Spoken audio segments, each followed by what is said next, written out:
E a gente abre o programa de hoje falando sobre a CUT. Para fazer dinheiro, a Central Única dos Trabalhadores, que é a maior das centrais sindicais e braço político do petismo, agora derrotado, vai sair do próprio prédio no bairro do Brás, em São Paulo, sua sede há 23 anos, e vai se mudar para um endereço antigo, no centro histórico da cidade de São Paulo. No final de julho, a executiva da CUT aprovou a venda do local. Avaliado em 40 milhões de reais, o imóvel com 7 andares está sendo negociado com a Igreja Mundial do Poder de Deus, que ocupa um quarteirão inteiro do outro lado da rua. O negócio ainda não foi fechado, mas o presidente Wagner Freitas, aquele que odeia a democracia, já decidiu pela saída do Brás. O fim da contribuição sindical obrigatória, levado a cabo pela reforma trabalhista do governo Michel Temer, levou a CUT à bancarrota. E lá em Brasília, nosso José Maria Trindade, é um reflexo direto, Zé, o fim do imposto sindical e essa derrocada da CUT? Boa noite. A coisa não tá fácil para ninguém não, viu? Muito boa noite, Vitor, boa noite, Augusto. Boa noite, compadre Zé. Pois é, vamos lá. Olha, eu antecipei aqui essa crise, né? Dizendo que os sindicatos entraram em dificuldade e a Central Única dos Trabalhadores, como toda central, né? Se nutre exatamente desta pirâmide sindical. Ou seja, todos os sindicatos contribuem para uma central e essa central fica no topo da pirâmide. E aí, quando a pirâmide cai, o topo também cai, né? Então é natural. A CUT está reduzida a poucos sindicatos na área pública, né? Se transformou aí numa central chapa branca.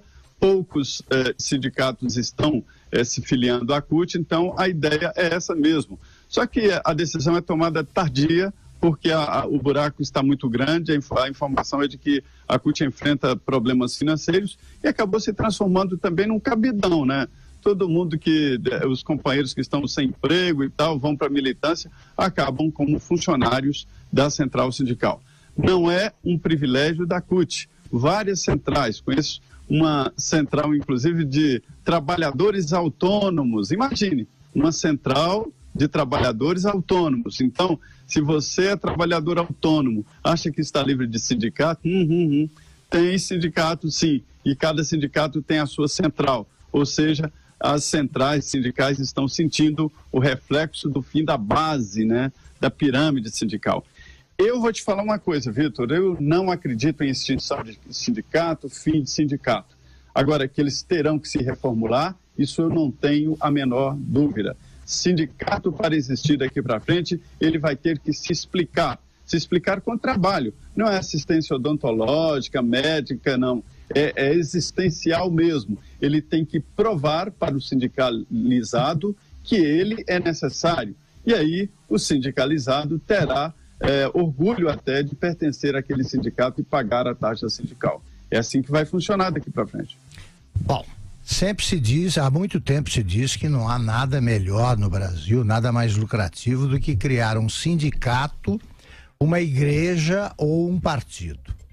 A vida das igrejas aí, que um dia vão viver também crise parecida, ainda vai bem. Os partidos começaram a sofrer, já alguns não ultrapassaram a cláusula de barreira, daqui a pouco vai acabar essa mamata de fundo partidário e tal, e também haverá problemas gravíssimos com os partidos e muitos vão desaparecer.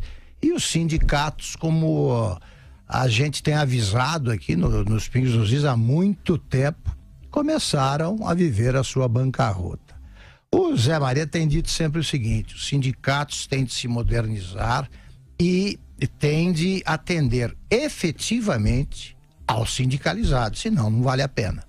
Eles têm serviços ruins, serviço, por exemplo, de assistência jurídica é péssima, médica péssima, tudo é ruim.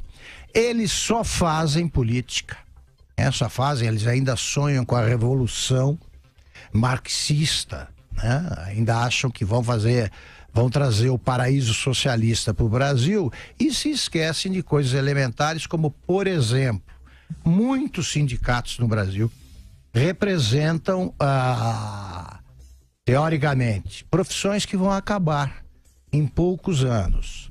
Eu me lembro que no século passado ainda eu conversava com gráficos que viviam fazendo greve, dizendo: olha, um dia o sindicato de vocês vai desaparecer. os computadores farão o trabalho que vocês fazem hoje e tal.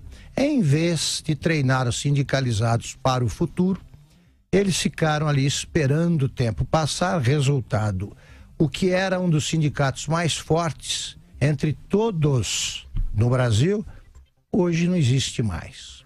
Vai acontecer isso com todos os que não sabem se adaptar aos novos tempos e, como disse o Zé Maria, quando a base treme, desaba aí a cúpula.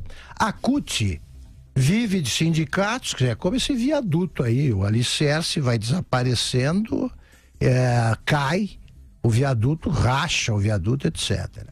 Esses caras só fazem política. Esse presidente do Wagner Freitas, ele só fala em fazer revolução, pegar em armas, etc. Ele devia pegar um pouco no trabalho, né? Pegar no serviço, como se dizia no interior, como se diz no interior, e começar a descobrir os novos tempos, porque eles vão morrer de velhice precoce.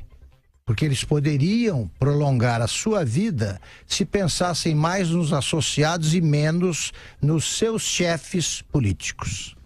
Ô Zé, além da contribuição sindical, teve também a questão política, a questão ideológica que afastou os membros da CUT, ou foi só esse corte de dinheiro aí promovido pela reforma do Michel Temer? É porque houve, na verdade, um corte existencial. Até então, todos trabalhavam um dia por ano para os sindicatos. Os sindicatos, então, viveram uma época de euforia.